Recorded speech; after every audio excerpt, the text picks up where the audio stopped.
Fijémonos en la que es una de las grandes maravillas de la vida. Cómo un pequeño óvulo y un solo esperma indómito y valiente pueden desencadenar un proceso del que al final nace un nuevo ser humano. Un ser con muchas habilidades y un potencial ilimitado, con un cerebro capaz de reflexionar sobre aspectos complejos de sí mismo, con piernas hechas para bailar y correr, dedos lo suficientemente hábiles para tejer un cesto, tocar el violín o acariciar un rostro. Si hay algo que nos ha enseñado la naturaleza, es que la vida está diseñada para funcionar y que, como cualquier ser vivo, nuestro propósito es medrar.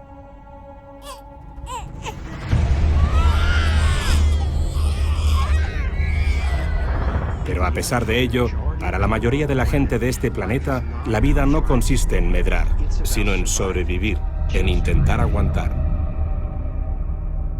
¿De verdad que no lo podemos hacer mejor?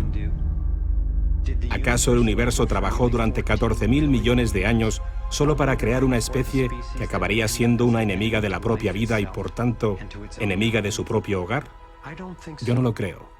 Me llamo Foster Gamble y me he pasado casi toda la vida intentando averiguar qué ha pasado, cuál es la causa ahora mismo de que el planeta sufra esta sorprendente agonía y soporte todas estas penurias. Cuando era joven, impulsado por la miseria que veía y por el miedo que tenía a que nuestra especie no sobreviviera, me embarqué en un viaje para buscar la respuesta a preguntas como ¿es posible que los seres humanos podamos medrar? Y si es así, ¿por qué no lo hacemos? Mi búsqueda me llevó a lugares a los que nunca imaginé que pudiese llegar. Descubrí sorprendentes hallazgos que al principio parecían no estar relacionados, pero que al final resultaron tener una conexión vital, como luego veréis. Descubrí un código, un modelo en la naturaleza que ha estado presente en el mundo de las artes y en iconos a través de los siglos. Creo que este código es la clave de una nueva fuente de energía limpia y sostenible que puede revolucionar completamente el estilo de vida de las personas. También acabé entendiendo cómo está amañado nuestro sistema económico y descubrí qué podemos hacer para evitarlo. Este viaje me reveló nuevas formas de poder reclamar nuestro poder para crear sistemas liberadores y saludables en cualquier lugar de la Tierra. Ahora sé que no somos un error, simplemente estamos equivocados. Hemos permanecido ciegos ante nuestra brillantez. Nos han despojado de nuestra fuerza. Hemos ignorado nuestro genio. Hemos dejado pasar por alto nuestro verdadero poder y grandeza. Pero todo eso está a punto de cambiar. Os invito a que compartáis conmigo los momentos más importantes de mi increíble viaje. Para ello, he creado este navegador que nos llevará a través del espacio y del tiempo. Dejad que os lo muestre. En esta pantalla podemos acceder a lo que he llamado nuestros conocimientos vitales. Son los datos vitales que no nos facilitan los medios corporativos, los cuales en Estados Unidos se han reducido de 50 compañías a 5 en tan solo 25 años. Lo usaremos para ver realmente si lo estamos haciendo bien o no.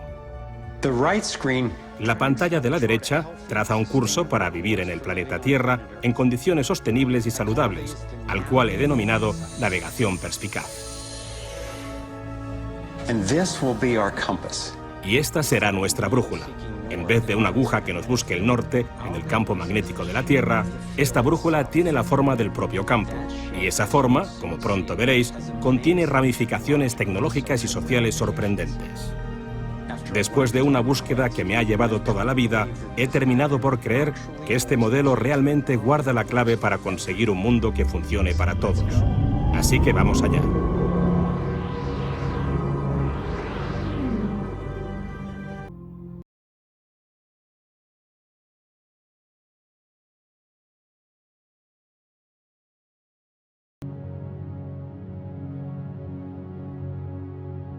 Anytime you want to understand something, why is such and such happening? Why is there a biodiversity crisis? Or why are we drilling for more oil when it's polluting the atmosphere and causing oil spills? Like, why? And you ask why, and down a couple levels of why, you always get to money. Yeah, I talk a lot about the story of self that every culture has, and it answers the question, what are you? What is it to be human? So it says that you're this separate being among other separate beings in a universe that is separate from yourself as well. Like, you're not me, that plant is not me, that's something separate.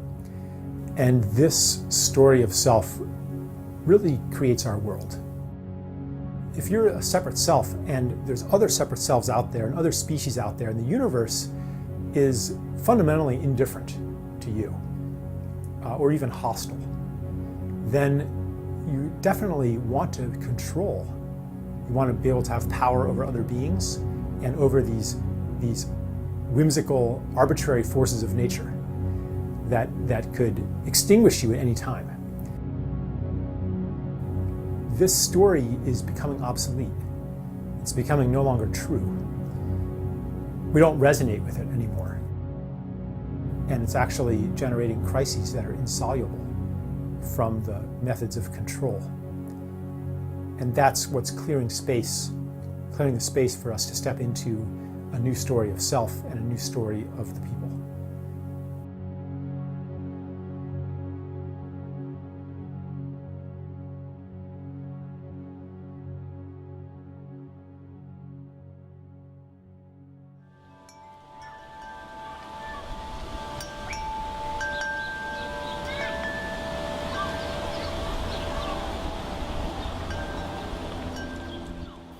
Well, money's an agreement. It doesn't have value all by itself. It has value because people agree that it has value. Economists will tell you what money does, that it facilitates exchange. You use it to count things and keep track of things.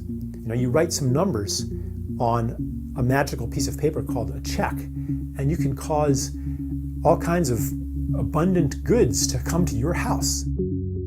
You could even cause misery for thousands of people if you are one of the highest initiates of the magic of money.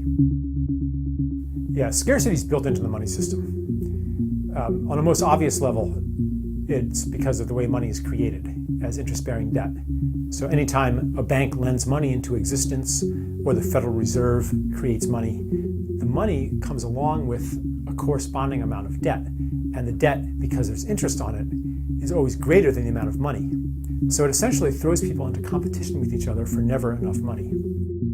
Growth is another thing that's built into our money system. If you're a bank, you're going to lend to the person who's going to create new goods and services so they can profit and they can pay you back. You're not going to lend to somebody who doesn't create goods and services. So money goes toward those who will create even more of it. But basically, economic growth means that you have to find something that was once nature and make it into a good, or was once a gift relationship and make it into a service. You have to find something that people once got for free, or did for themselves or for each other, and then take it away and sell it back to them somehow. By turning things into commodities, we get cut off from nature in the same ways we're cut off from community. We look at nature with eyes of it's just a bunch of stuff. And that leaves us very lonely and leaves us with many basic human needs that go unmet. And if you have money, you might try to fulfill this hunger through purchasing, through buying things, or through accumulating money itself. And of course, now we're nearing the end of growth. The planet can't sustain much more growth. And that's why the crisis that we have today won't go away.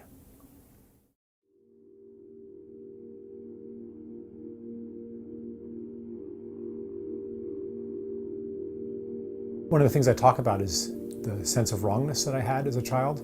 Like, I think most kids have some sense of it, but it's not supposed to be this way. Just for example, that you're not supposed to actually hate Monday and be happy when you don't have to go to school. Like, school should be something that you love. Life should be something that you love. We didn't earn any of the things that really keep us alive or that make life good. We didn't earn air. We didn't earn being born. We didn't earn our conception. We didn't earn being able to breathe. We didn't earn having a planet that can provide food. We didn't earn the sun. So I think that on some level, people have this inborn gratitude because on some level we know that we didn't earn any of this. We know that life is a gift. Well, if you know that you've received a gift, then the natural response is gratitude, the desire to give in turn. In a gift economy, it's not true the way it is in our money economy that everybody's in competition with everybody else. In a gift society, if you have more than you need, you give it to somebody who needs it. That's how you get status. And that's even where security comes from. Because if you build up all that gratitude, then people are going to take care of you too. And if there are no gifts, then there's no community. And we can see as societies become more monetized, that community has disappeared. People long for it, but you can't just have community as an add-on to a monetized life. You have to actually need each other.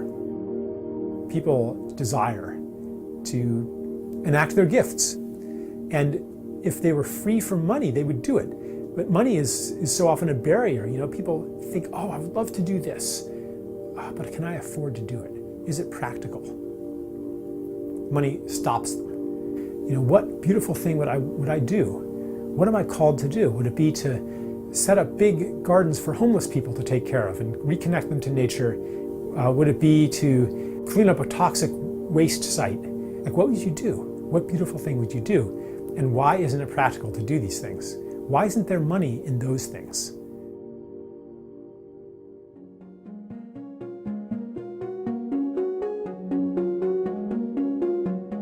An economy that embodies the principles of the gift is an economy that is simply grounded in the truth.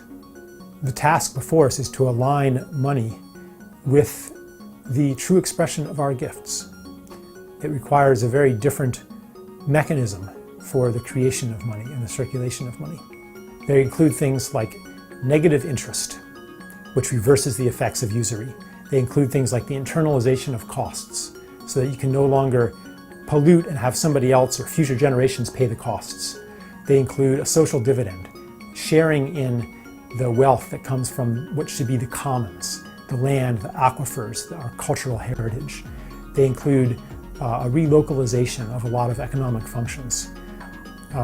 They include all kinds of peer-to-peer finance and the peer-to-peer revolution. What will it take to shift away from the current money system? Well, the current money system just works less and less well. Growth can only be maintained at a higher and higher cost.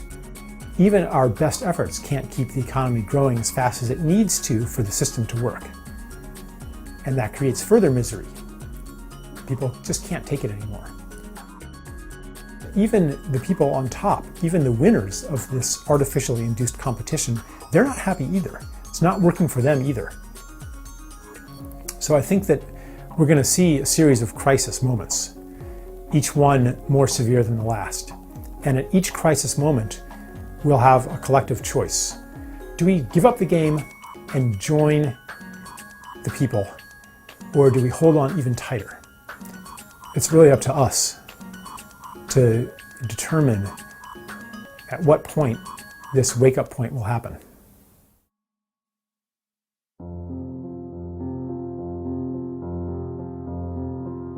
Was this all a big mistake? That's a good question, and it sure seems like it was sometimes.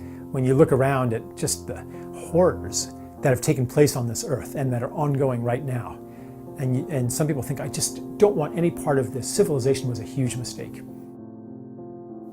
I came to see this whole journey of separation not as a mistake, but as part of a larger process. It started, I think, with the environmental movement in the 1960s. That was its first awakening into mass consciousness. And the astronauts went up and experienced the pinnacle of separation. And the photos that got beamed down, even today, it still evokes love in us. So we're falling in love with Earth. That's one part of our transition into adulthood. The other part is the coming of age ordeal, when the old world falls apart and a new world is born. A child plays. A child plays and develops his or her gifts, but doesn't apply them toward their true purpose yet. And that's what humanity's been doing. We've been messing around, playing with our gifts of technology and culture, and developing these gifts. Now we're coming into adulthood, and it's time to apply them to our true purpose.